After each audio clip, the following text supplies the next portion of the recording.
Good afternoon, ladies and gentlemen. Welcome to Macon-Bibb County Pre-Commission meeting as a whole. We are going to officially call this meeting in order. We're about 3 minutes late. We do have three commissioners joining us by telephone. That would be Commissioner Wynn, Bronson, and Wilder. They are at a pension training, I believe. Could not be with her here in person, but they are here with us in spirit and on the telephone. So we'll get to them in just a moment, but we're going to go ahead and call this meeting to order. We do have a lot of business to take care of at this first meeting, and we do have a need to go in executive session that may take a little while in executive session. So this time we'll call for a motion to approve the minutes for September the 5th pre-commission meeting. That's my motion. Can I get a second? Second by Mayor Pro Tem Clark. Any questions regarding the approval of the minutes? Hearing no questions, all those in favor of the motion, please say aye. Aye. Opposed, nay. That motion carries, and we sent the consent agenda tonight at 6 o'clock. Going to move on to new alcohol beverage licenses. We have a couple of those tonight. Item 3A is a APT 77 located at 401 Cherry Street, Macon, Georgia. They have met all the legal and necessary requirements to become a bar lounge, including zoning requirements, the good standing, and legal recommends approval of this bar. Can I get a motion to approve? So moved. A motion by Commissioner Tillman? Commissioner Howell. Commissioner Howell, second by Commissioner Wynn. All those in favor of the motion, please say aye. Aye. Opposed, nay. That motion carries and will be sent to consent agenda. Item B is Francar's Buffalo Wings located at 1365 Linden Avenue. Likewise, they met all the legal reasons to get a permit for this, and also the certificate of good standing has been attached and is in order. Legal recommends approval. Can we get a motion to approve? Motion by Mayor Pro Tem Clark. Do we get a second? Second by Commissioner Jones. Any discussion? Hearing no discussion, all those in favor of the motion, please say aye. Aye. Opposed, nay. That motion carries and will be sent to consent agenda. Item 4A is additions or changes in the Macon-Bibb County Code. Item 4A says an ordinance to amend Chapter 19 of the Macon-Bibb County Code of Ordinance to alter requirements related to leasing real property. And we'll have our attorney present that. Please identify yourself and give us the pertinent information concerning this item.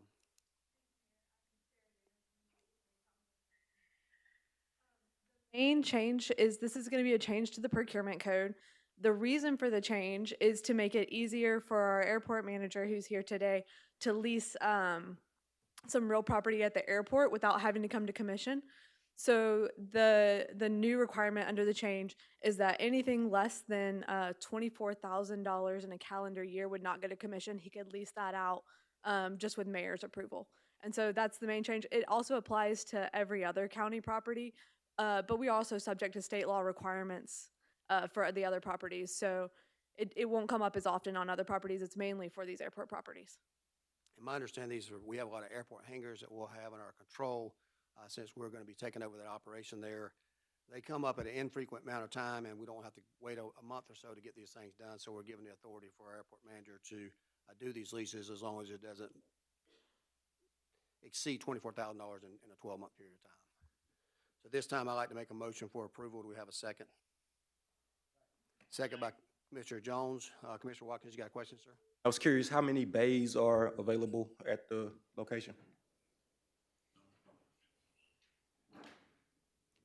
The question was how many bays are available there at the location now that doesn't have leases on them? Yes, sir. Doug Fayor, Middle Georgia Regional Airport. Currently, there's no bays available. All the bays are currently occupied. What's the average rate annually? So there's a variety of different shapes and sizes for the hangars, with some going into bulk hangar storage, some going into T hangar storage. They'll range around $300 a month for the T hangars, and then depending on the size of the aircraft, that would dictate what the cost of the bulk hangar storage would be. And the largest hangar costs what? Well, in terms of the T hangars, I'd have to look at my notes to give you that answer. Yes, sir. And I could get those real quick. How many occupied hangars are there now? They're all occupied. They're all many? full. How many? So there is about 10 T-hanger units on the north side of the airport, roughly, that are occupied, and then there are a couple smaller bulk hangars, if you will, that will be under the county control soon. So 12? Roughly 12, yes, sir.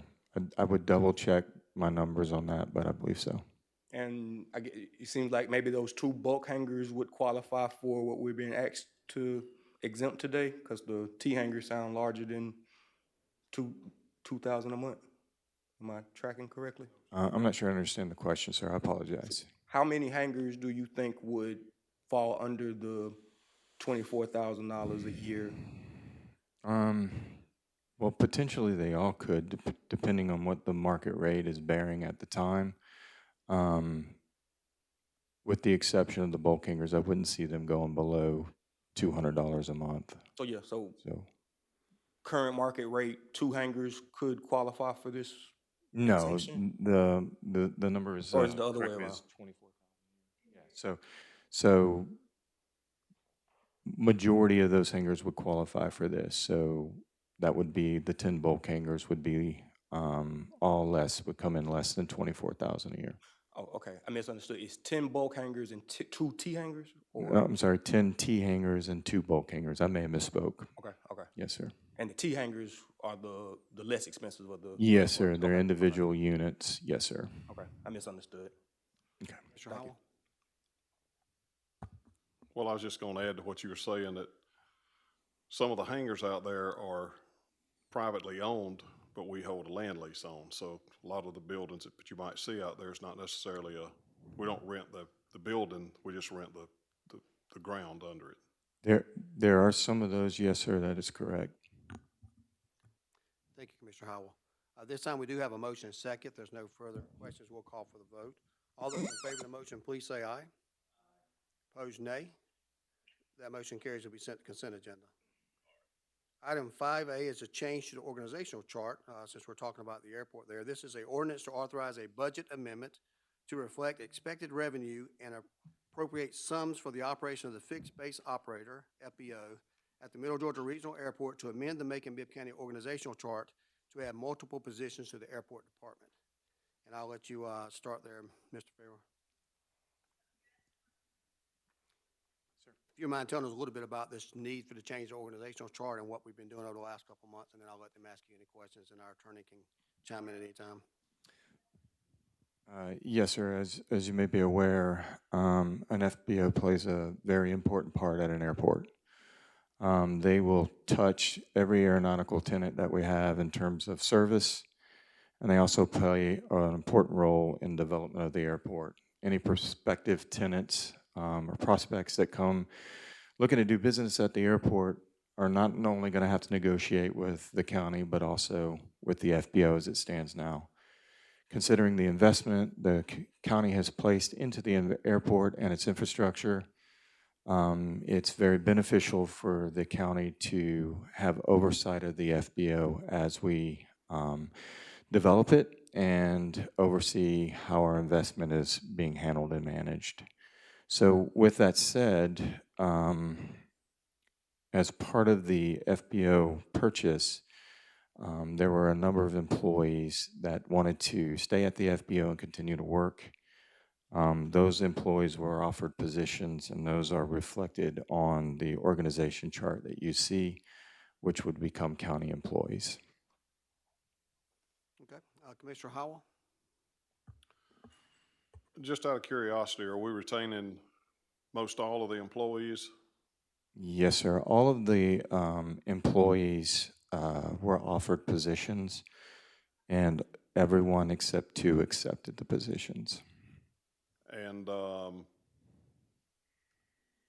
we going to be covered with without those 2, or are we going Yes. to pretty quick? Low Aviation has replaced one of the 2, and the other position is open as we speak, but that position is covered through other employees filling in the voids.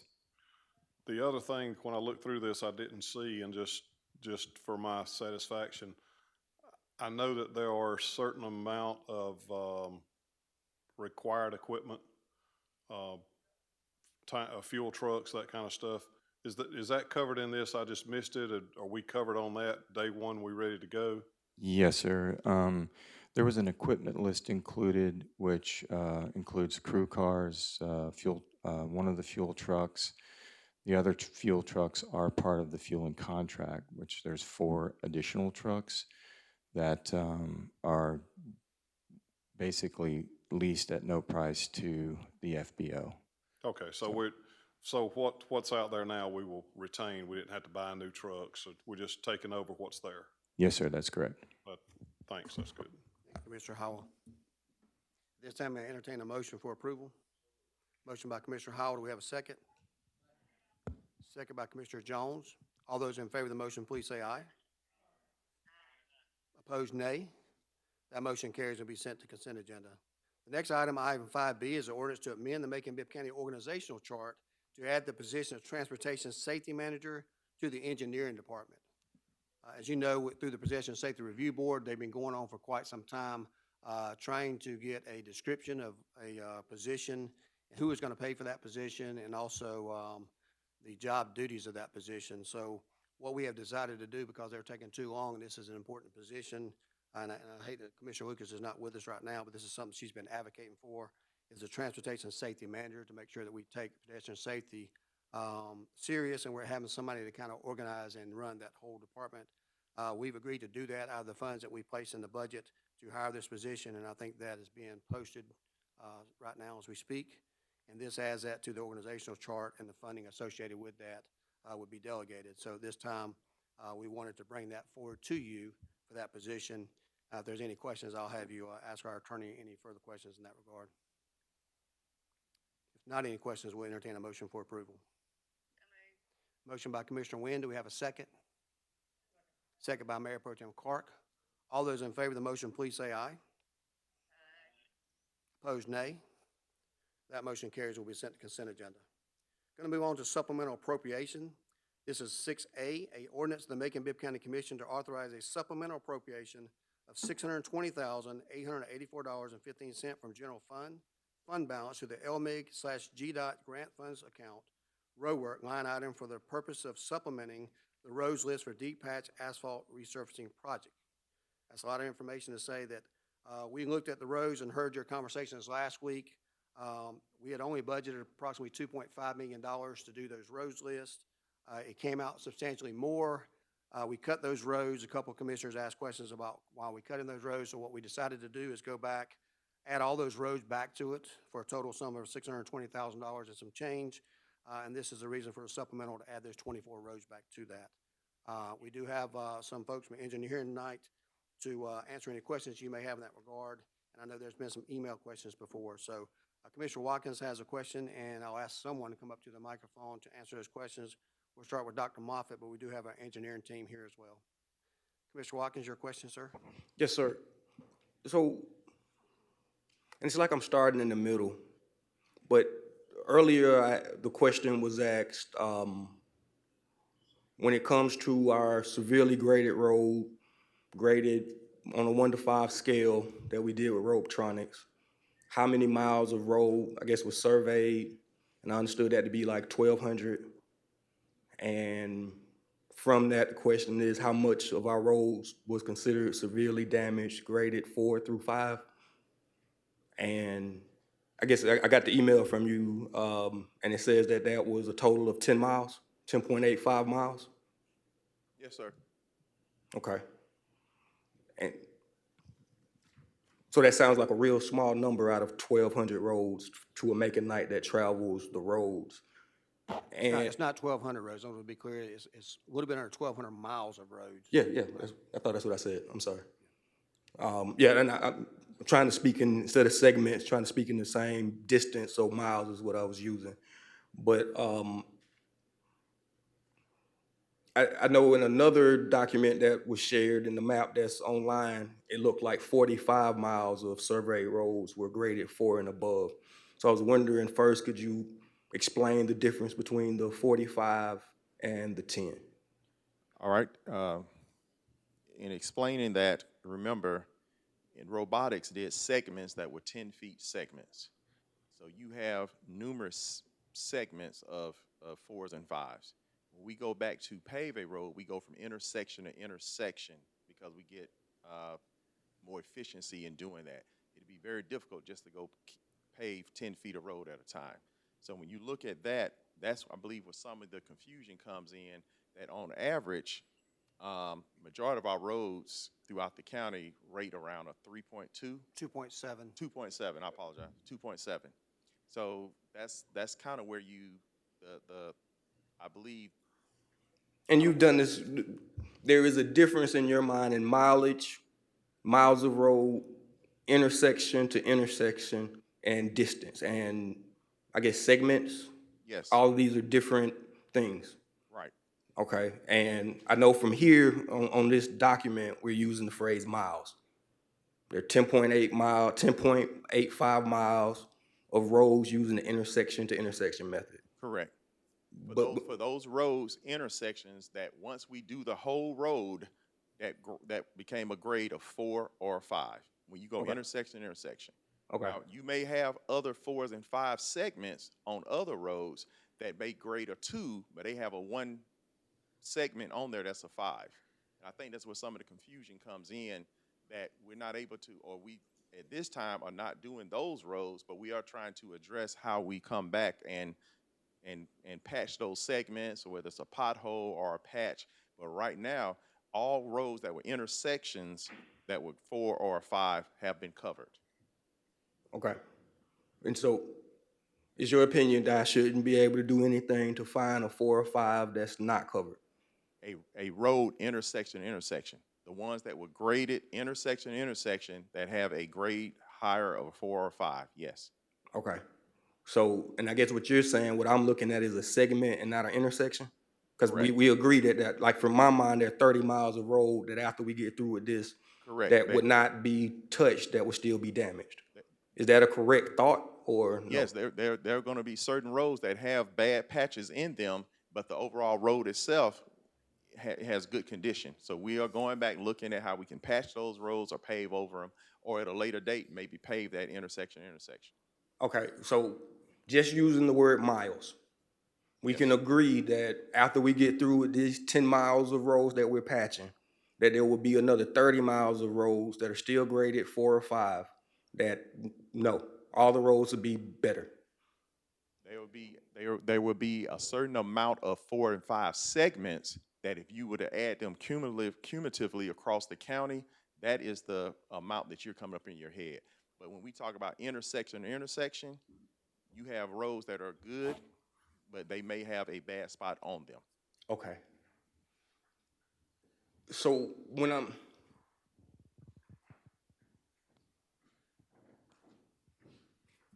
what is the scenario in your mind that the 30 miles of roads that exist after we get through with these 10s, what does the county feel should happen there? Should we pave them? Do they magically fix themselves?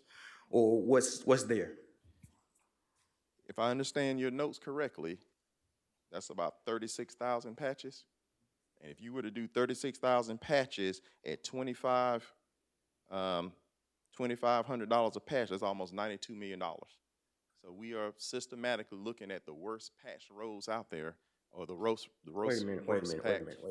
Okay. So today we got a $2.5 million project, and it sounded like before I started prying into the questions that 2.5 million was gonna solve all of my severely damaged roads. That's what I thought you were presenting. But now there's a Correct. $92 million price tag to actually fix the roads. No, What your am I doing your wrong? question was, how do we take care of all those bad segments out there? Yes, All right. always been a question. Okay, and the answer is we are systematically looking at how we can go through and find them, whether it's more roads that we have to pave from intersection to intersection in the future, or do we continue to do what we're doing now through C-Click Fix, identifying the potholes, identifying the ones that we could probably patch. That is what we're doing, because as of right now, the whole road does not need to be paved. The whole road rates a 3 or less. So we have paved all the roads that rate a 4 or 4 or 5. Okay, so just so I can close this out, well, when we get through with this list of the 10 miles here today, right? In order to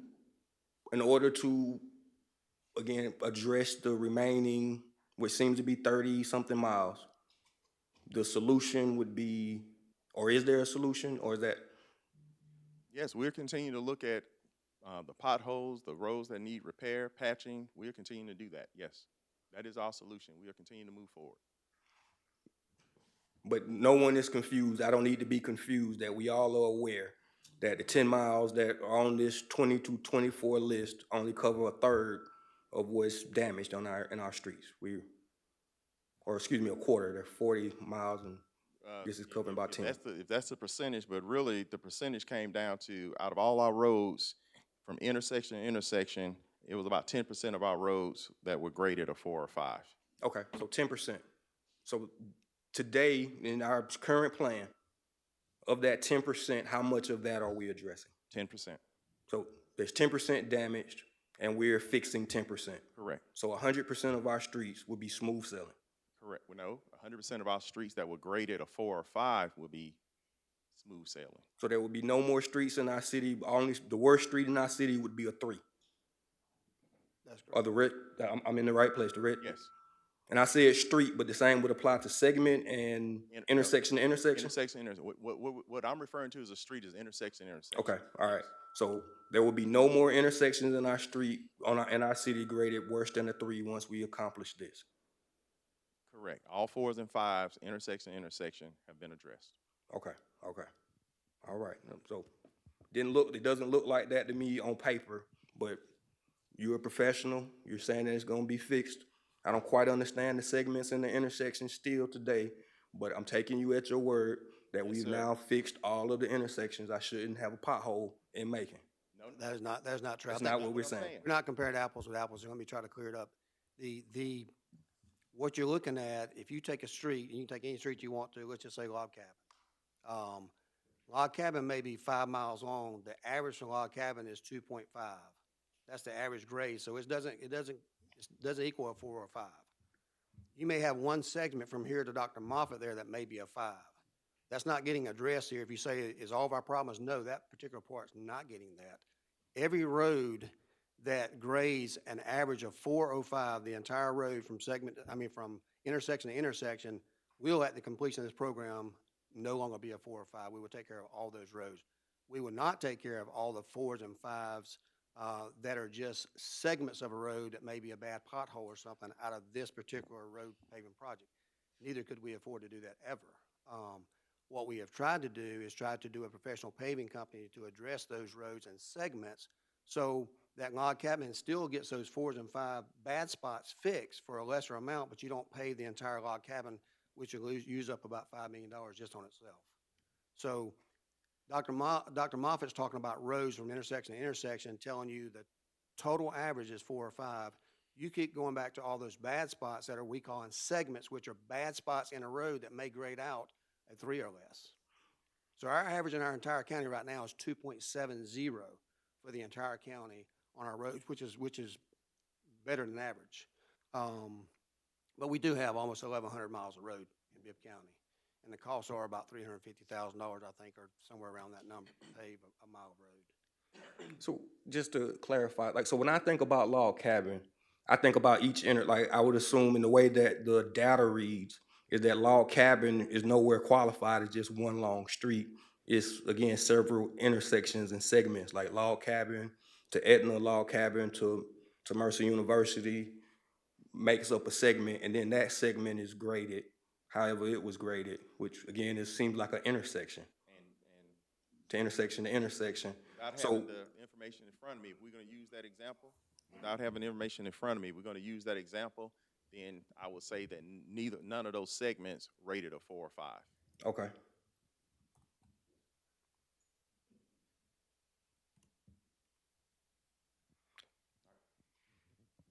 Commissioner Jones? Yes, sir, Mayor. There's another section that you're aware of and we've kind of discussed and Commissioner Clark's aware of on Forest Hill Road. And it's going northeast, I guess, from just past Overlook, from the church all the way around to Wimbish. And the borders of that curve, I don't think you can find a worse road in Bibb County. And I know we're depending on GDOT to fund that project, and they put it on the shelf. I wish the engineers had stayed around, but maybe that's a conversation for another day. I have one here. That road cannot last another year. It's not gonna make it. It's not gonna make another 60 days. That stretch. It's horrible. It's like a third world country. About this wide, the border, the edge on each side, and it's already narrow and it's already curvy, like a snake. All right, I will have Engineer Hayes go take another look at it in the morning and give me a report back. And I don't think anybody in this room disagrees with that assessment, Commissioner Jones. No, The I don't think they problem do. is that was a GDOT project that was ready to go. Yep. It was put on a shelf at no doing in Macon-Bibb County, but it would have made 0 cents for this county to invest $1 million on paving a road that was going to in turn get completely widened and done by GDOT. I agree, and All that didn't happen. I understand. So now, if it's not getting done, we're going to have to address that road immediately because it's certainly a 5 road. But it doesn't make any sense to go out there and repave a road that's going to get widened and paved soon. Question is, when is soon? So, yeah, soon is I got you. I got you. a year or two. Yeah, I think we can all agree on that. it won't last that long. Any other questions before we move on? At this time, entertain a motion for approval to add those 24 roads back and the additional $600-something thousand. Motion by Commissioner Wynn, second by Commissioner Jones. All those in favor of the motion, please say aye. Opposed, nay. That motion carries, will be sent to consent agenda. Item 7A is a resolution authorizing the mayor to execute a grant agreement with the U.S. Department of Transportation under the Alternative Essential Air Service Program in the amount of up to $20,205,775 with no local match to subsidize air service at a Middle Georgia Regional Airport. This is over a 4-year period of time. It's over a 4-year period of time. It's contained in your material. This is a federal subsidy for one airline, multiple airlines, depending on what we have, to fill seats up on commercial airline planes. And this is as accepting the $20 million over a 4-year period of time. So this time I entertain a motion for approval. Got a motion to approve by Commissioner Tillman. Do we have a second? Second by Commissioner Jones. All those in favor of the motion, please say aye. Opposed, nay. That motion carries and we sent the consent agenda. Commissioners, we do have a need to go in executive session, and I do expect it to take some time. So at this time, I entertain a motion to go into executive session for consultation with county attorney or other legal counsel to discuss pending or potential litigation, settlement claims, administrative proceedings, and all other judicial actions allowed by law. The motion to go in. Got a motion by Commissioner Jones. We have a second. Second by Mayor Pro Tem Clark. All those in favor of the motion, please say aye. Opposed, nay. We're now in executive session. For those of you in attendance for our meeting, our regularly scheduled meeting is at 6 o'clock tonight. We'll be doing pre-commission up until the time we finish that meeting, then we'll begin our 6 o'clock meeting. If you wish to address the commission on an agenda item, we will take that at an earlier time during our meeting at 6 o'clock. If you're a non-agenda item, we'll take that at a later time. Regardless of that, you will have 5 minutes to address the commission at that time. So at this time, we're going to step back to the back room for our executive session, and we'll be back shortly thereafter with a couple of new items possibly on the agenda. And then we'll start our next commission meeting at approximately 6 o'clock.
All right, this time I entertain a motion to come out of executive session. Motion by Mayor Pro Tem Clark, second by Commissioner Howell. All those in favor of the motion, please say aye. Opposed, nay. All right, we're now out of executive session. We have two items to consider adding to the agenda. The first item concerns two businesses, Recess Bar and Lounge, as well as Hoops LLC. And at this time, I'd entertain a motion to add an item on the agenda to approve conditions. Got a motion by Commissioner Tillman. Do we have a second? Second by Mayor Pro Tem Clark. All those in favor of the motion, please say aye. Opposed, nay. That motion is now added to the agenda. At this time, I entertain a motion to approve the consent agreement between the parties and the county. Motion by Commissioner Tillman. Do we have a second? Second by everyone else. All those in favor of the motion, please say aye. Aye. That motion carries and will be sent to consent agenda. We're going to move on to another item. This is another motion to add an item to the agenda. The item reads, an ordinance of the Macon-Bibb County Commission to amend Chapter 15 of Macon-Bibb County Code of Ordinances to create a fine. Oh, that's not it. I got it. The item reads, in order for the Macon-Bibb County Commission to authorize the amendment of the Macon-Bibb County Solid Waste and Materials Management Plan to place a temporary moratorium on the placement or building of any new solid waste handling facilities and to provide for other lawful purposes. That is the motion to add an item. Can we get that motion? Motion by Mayor Pro Tem Clark. Do we got a second? Second. Second by Commissioner Tillman. All those in favor of adding that item, please say aye. Aye. Opposed, nay. All right, that motion is now added. At this time, I entertain a motion for approval of the moratorium that we just mentioned. Motion by Mayor Pro Tem Clark. Do we have a second? Second by Commissioner Tillman. Any discussion? Commissioner Clark would like to be added as a co-sponsor. Hearing no discussion, all those in favor of the motion, please say aye. Aye. Opposed, nay. That motion carries and will be sent to the consent agenda. This concludes our business on tonight's agenda for the pre-commission, and I will adjourn this meeting and we'll go immediately into tonight's commission meeting. I see she's here. Rabbi Elizabeth Bahar, thank you for being here tonight. I apologize for running so late last time, but these commissioners kept talking, so we stayed here a long time. And you had to leave, so I appreciate you coming back tonight to lead us in our prayer. Thank you once again for all that you do in our community, and I appreciate your advocacy for those that are less fortunate. Tonight, we're going to hear from Rabbi on a prayer, and if those you can and will, please stand, bow your head. It'll be followed immediately by the Pledge of Allegiance. Thank you, Mayor. God of holiness, we hear your message. Justice, justice shall you pursue. God of freedom, we hear your charge. Proclaim liberty throughout the land. Inspire us through your teaching and commandments to love and uphold our precious democracy. Let every citizen take responsibility for the rights and freedoms we cherish. Let each of us be an advocate for justice, an activist for liberty, a defender of dignity. And let us champion the values that make our nation a haven for the persecuted, a beacon of hope among the nations. We pray for courage and conscience as we aim to support our country's highest values and aspirations, the hard-won rights that define us as a people, the responsibilities that they entail. We pray also for our leaders who serve our country with selfless devotion in peace and in war. From fields of battle to clinics and classrooms, from government offices to the grassroots, and all those whose noble deeds and sacrifices benefit our nation and our world. May you, God, inspire them in all of their deeds and all of their decisions to look for the best in the entire community. We are grateful for the rights of liberty, life, and the pursuit of happiness that our founders attributed to you, our Creator. We pray for their wisdom and moral strength, that we may be guardians of these rights for ourselves and for the sake of all people, now and forever. As together we say, Amen. Amen. Thank you. I pledge allegiance To the flag of the United States of America and to the republic for which it stands, one nation, under God, indivisible, with liberty and justice for all. Thank you. You may be seated.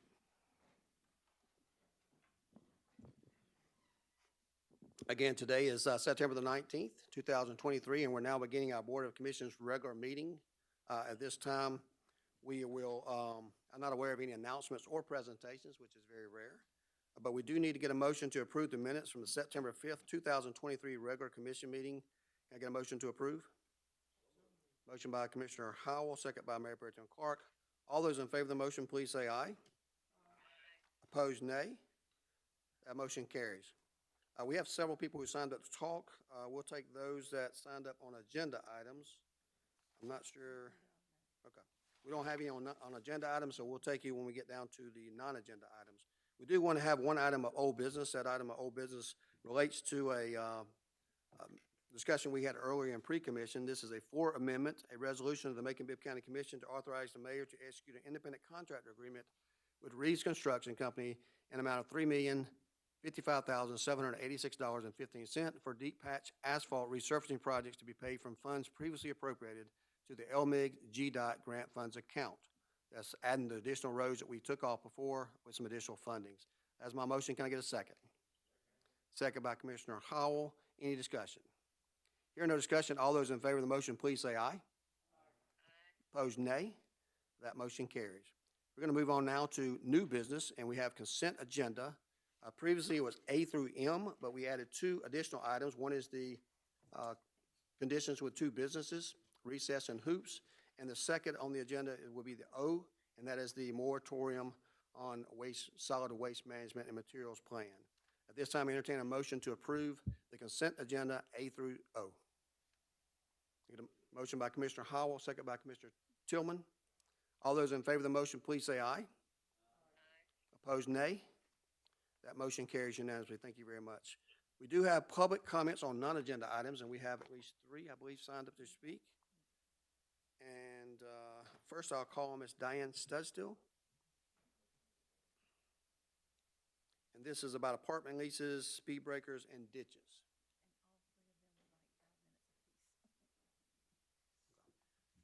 You all speaking on the same issue from one association? Okay. We're from the SEA Neighborhood Watch, and the reason we've come to the commissioners is because we were unsuccessful in making contact with our commissioner. That's why she told me I could put them all in one thing. Okay. There'll be 3 speakers. Okay. I just asked you to keep the things confined. Typically, we can limit the amount of times if you're speaking on the same issue on there, but if you have different things to say, we'll be happy. I'll take 5 minutes, and the other 2 will take 5. That's what I'm talking about. Is that okay? We'll put you on a time. Or less, they're telling me. We seem to have some issues in West Macon. They have an apartment complex is what I'm going to speak on. And this apartment complex is out of control. It has gone down tremendously in the last 5 years. We have had, on 4th of July, we probably had over 100 shots fired 4th of July. You can't hear me? Yes, ma'am. Is that better? I'm sorry. I usually talk loud, so I was trying to talk not blow us, you know. You mind, before you get too far, to tell me what this apartment complex name is? No, I do not. It is Blossom Hill, better known as used to be Villa West Apartments. Okay, thank you. And it has taken new management, I don't know how many years back, but it's gone down tremendously in the last 5 years. And like I said, at 4th of July, it was like a war zone over there. If we weren't getting shot with the big professional fireworks, we were getting, right behind my privacy fence was 50 rounds that went off. That's very scary. Law enforcement has been aware of this. Code enforcement is aware of it. If you look, come into the center of it, it looks beautiful. But if you go on the outsides, there's all kind of trash, food being thrown out there, and we've had increase in rats, raccoons, possums. So we need some help with this, getting this property owner to come up to the par.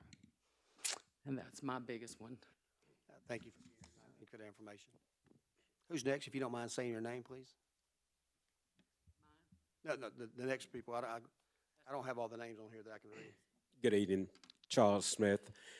Some of the issues that we have is the ditches behind Curry Drive, and it runs all the way across Hartness Avenue and Atwood, and it runs always to Bloomfield at the Burger King.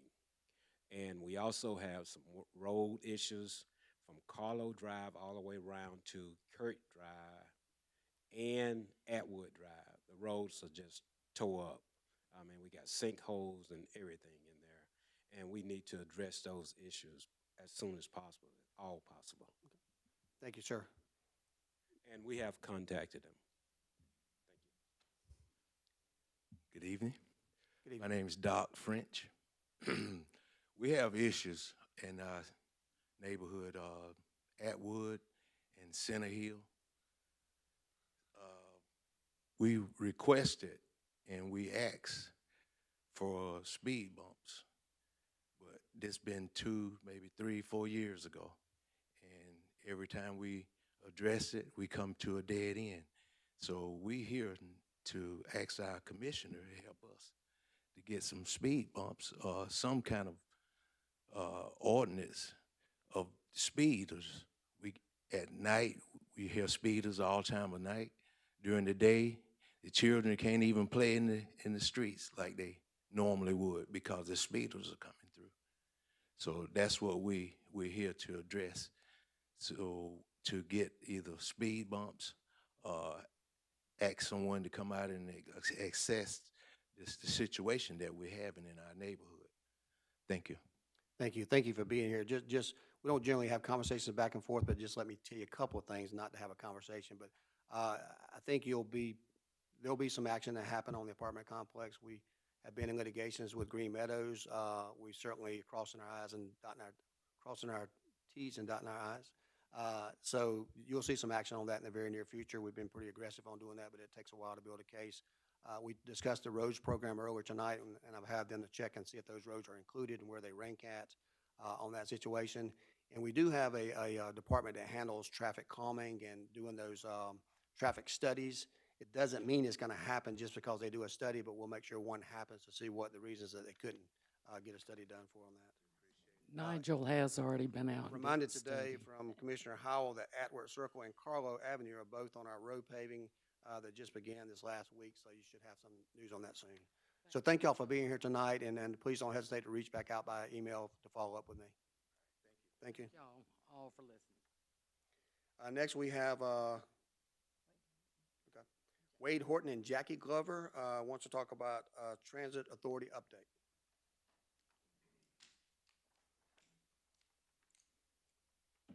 Thank you for being here tonight, Mr. Horton, and I'll hear you for 5 minutes. Good evening. How y'all doing tonight? Of course, what I want to talk about is going to be in reference to the point of personal privilege, and I'm going to call it the Mallory Jones endorsement of Craig Ross. There's a person that went to Savannah State, got a degree in education, went on to Fort Valley State, got a degree in master's degree in education from Fort Valley State, went on to become the first female commissioner after serving several years on the city of Macon. Has 4 children, 1 deceased child who had an injury in a sport that he loved, and there was a fund that was named after this person, and 2 scholarships go to the Northeast and 1 goes to the other high schools here in Macon.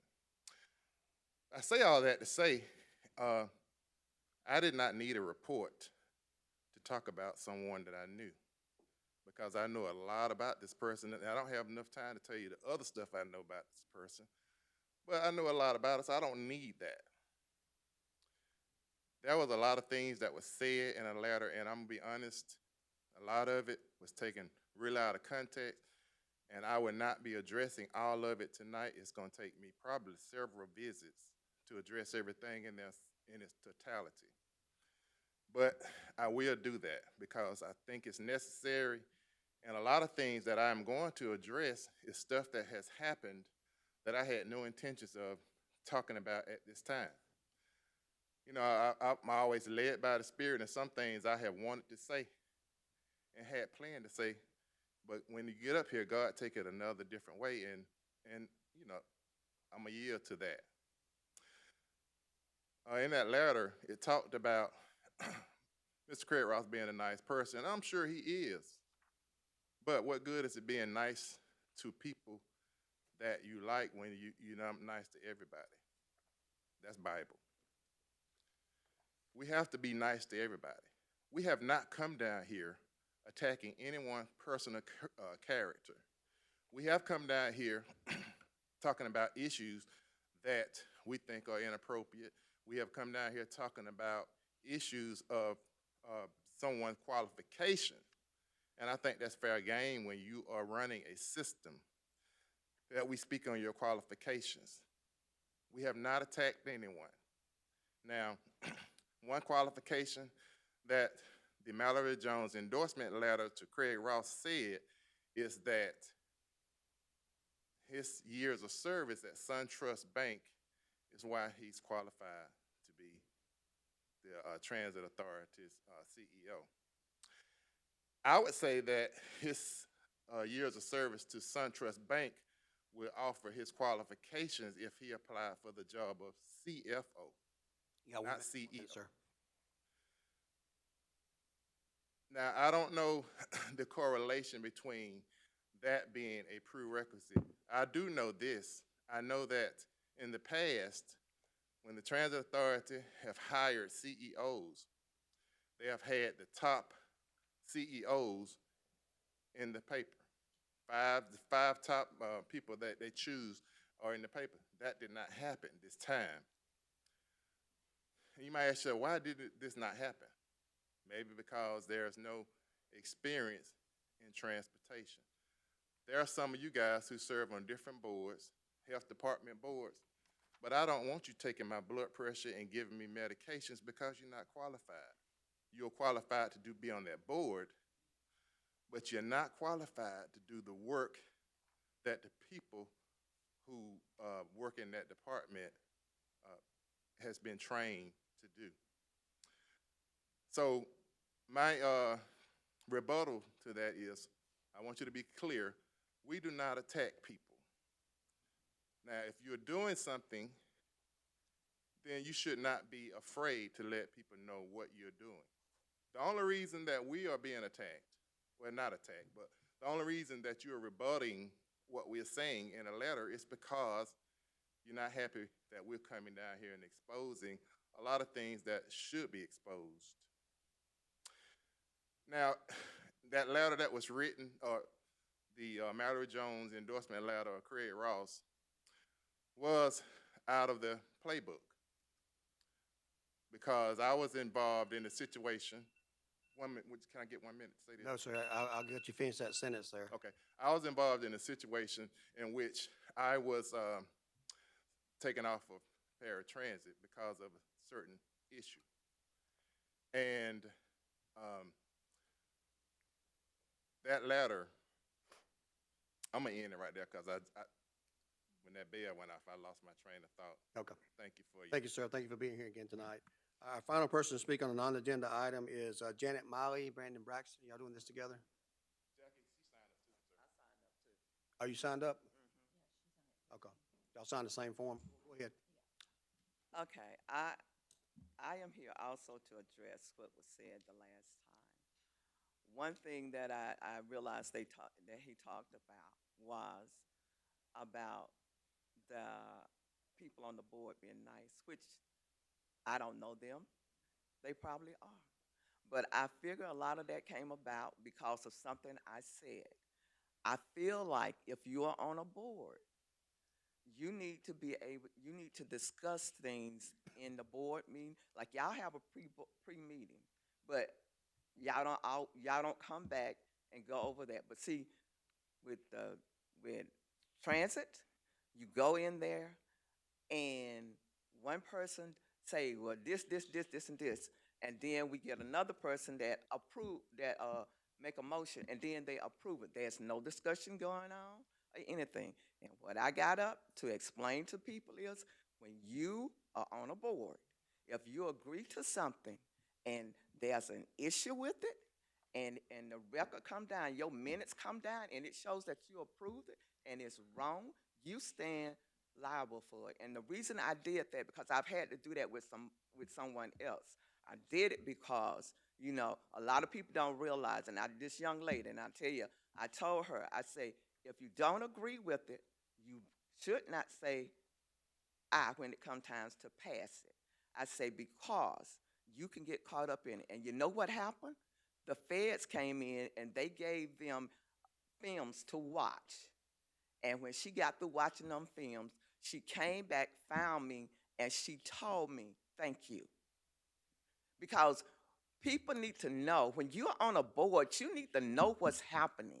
You should just not be accepting what one person say. You should discuss these issues, go over what's happening, and not just say, okay, okay. Because for one thing, as Mr. Harden said, he came from a background of banking, okay? I came from a background of banking.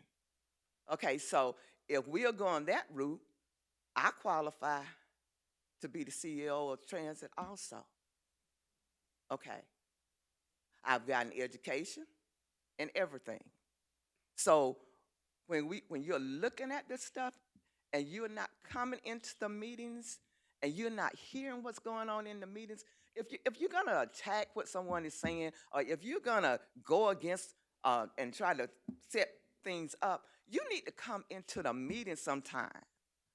If you don't want to hear secondhand, come on into the meetings and listen to what's happening in the meeting. You'll learn a lot. And it's very important that this city starts to watch what's happening within this city. Because if we don't, it's going to be a real mess. Thank you for being here tonight. Now we'll go to Ms. Janet Miley and Ms. Brandy Braxton. Y'all doing this together or separate? Okay, good to see you. I know you want to speak on the BIP LEC tonight, so we'll hear from you if you don't mind speaking into that microphone. Janet Miley, Mayor Miller. First, I would like to say I am very impressed with your leadership as mayor since you've been elected. You hit the ground running.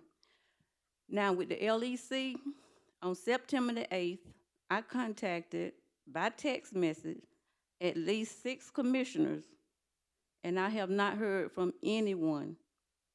No one has acknowledged the text messages that I sent regarding LEC. I also contacted your administrator, Mayor, and left a message for you to contact me. I am very concerned with LEC at this time. I have family there. There's something going on the inside with the food situation. For the last 2 months, they have been on restrictions at the jail. I have also went to the jail last week to try to get information. There has been several Google pictures out there of family members who are complaining about suicides, overcrowding, rats, roaches. There's a problem at the jail. We need a new jail in Bibb County. That's number one. We need more staffing to help to control inmates in jail. The latest incidents that has been going on regarding the fires inside the jail, I feel like there are staff members who know who's setting these fires. Move these people. We have always heard that the good have to suffer with the bad. But how long should the good that's in there have to suffer when they're giving them something to eat like MRIs? I don't know what it is. But my family member for 3 times had to go to the med, vomiting. Last week when I went down and spoke with the jail administrator, very nice lady, within 2 days, I received a phone call. He had to go back to the med. They gave him a peanut butter and jelly sandwich. All he wanted was some bread to eat. I feel like civil rights are being violated. Since I made no contact with commissioners, I did contact the Northern judicial system, and I don't think they have jurisdiction on this particular venue, but I will be sending a letter to the Middle Georgia venue to try to get some type of action taken with our LEC. It's broken, it needs fixing, and when there are outbreaks at that facility, we need to see our sheriff or a designated appointee to tell families exactly what's going on. Commissioners, you are our voices trying to call that jail and getting transferred from number to number to number, not being able to find out what's going on with my family member when I can go in the kitchen and get me something to eat. Something needs to happen. We need help. They need help down there. When are visitation rights coming back? When is exercise coming back to let them out of there for at least an hour during the day? That's not too much to ask for. That's all I have. Thank you, Ms. Mott. Good to see you again. You want to? May I say one more thing? I'd like to know what she just said walking off, please. I'd like to know what she said walking off. I basically want to know where the budget, how the budget is set for that jail. Yeah, well, there's 'Cause sufficient. there's a lot of things going on that are not being fixed. I know taxpayers' money are paying to different programs or what have you for the LEC. Our tax money is going somewhere, and apparently it's not going to help the jail at all. Yeah. Due to the fights and the breakouts, the stabbing, all of the incidents that are going on down there, it's a problem coming from the jail. They're not able to lock the inmates back. That's an issue. So I'm just trying to find out what's going on. If they would use the money wisely and fix what needs to be fixed, it won't be such a big problem that they're having now due to the overcrowdedness and the fights and everything. That's my concern. We can't even at this time send money through the McDaniel store. I was speaking with a commissioner, and she didn't even know there was such a thing as a McDaniel store. She only thought they was getting 3 meals a day down there. But they need toiletries, they need T-shirts and other things. Right now, we can't even send money for them to have those things. So civil rights is being violated. Yeah. Well, thank you for that information. I did see on television last night, I had to Google and see what neutral loaf meant. And I never heard of that term, and I asked the sheriff about it, and he basically indicated to me that the neutral loaf that he was giving the people that reside there at the jail met the nutritional qualifications that they do in jails and prisons, and that it was only for the people being disciplined of incidents. Now, I do know that there are some people who have messaged me that disagree with that. We are not the sheriff. We have no control of the sheriff. He's a constitutionally elected officer of this community, and you ought to address those concerns to him as we do. When you give us information, we follow up with him on that. I will say that the jail, there will be a new jail at some point in time. It will not happen overnight. As you can imagine, it's not going to take care of these situations here. We have expended a lot of funds, $3 million actually, to fix all the locks and things at the jail and other things that inmates have torn up, who have figured out a way to mess with the locks and cause a lot of expenses. We have sufficiently funded the sheriff's department in every aspect, in my opinion, and this commissioner has placed the largest budget that we've ever had to fund the sheriff's department. But I hope he's listening tonight to hear your concerns, and I know that you need to direct those concerns to the top, which is the sheriff, and I'll be happy to pass along your information to him as well. And I did. I did while I was down there. My background is criminal justice. I was hired on to be a sheriff this year, but I have family members there, and I had to be pulled back. So I'm trying to stay abreast of what's going on. Thank you all. Yes, ma'am. Thank you. We have a final point of personal privilege with Commissioner Watkins.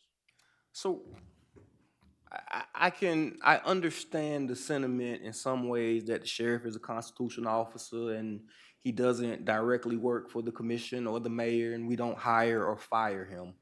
But I guess I'm having and this has come up on not just, we've talked about the jail before and other issues. How are we so far in our relationship that we can't have a hearing or some type of actual constructive conversation at the body at the time that we do this as a community? Because, I mean, the stories I just heard are out of hand.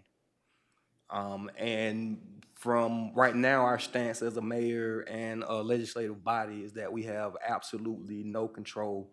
And I guess I'm asking from our legal department or someone to let's find a creative way to give ourselves some input or creativity into this matter because this is too far. Like, I know we gave $3 million some years ago. I thought respectfully for an update on how we spent that money, and I got hit with what you're saying now, that we don't answer to you, and we haven't gotten an update on. I assume the from $3 me, million. from the sheriff. I know you didn't, Okay. but I'm just saying. We didn't get, and I say we as the body, I didn't get it, I assume you didn't get it. We know that we gave money, but we don't know, we assume it got spent, but we never got a final update on it. We can't get paperwork. Like, we've got to do something better with this relationship because it's our safety as a community as a whole. So I'm just asking legal to, let's creatively come up with a way to have conversations on public safety, please. Thank you, Commissioner Watkins, and thank everyone for being here tonight. We're not going to have any further conversations. I'll be happy to stay around afterwards.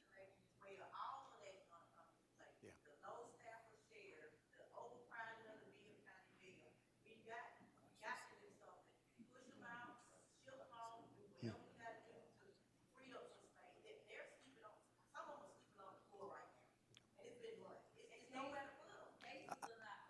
Thank you for being here tonight. I'll be happy to stay around as long as you want to talk tonight about that particular issue, but we do need to finish up our meeting tonight.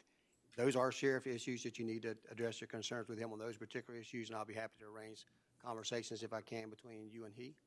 So at this time, that concludes all the agenda items that we have tonight. Thank everyone for being here tonight. And our next scheduled meeting will be the first Tuesday night of October. Thank you.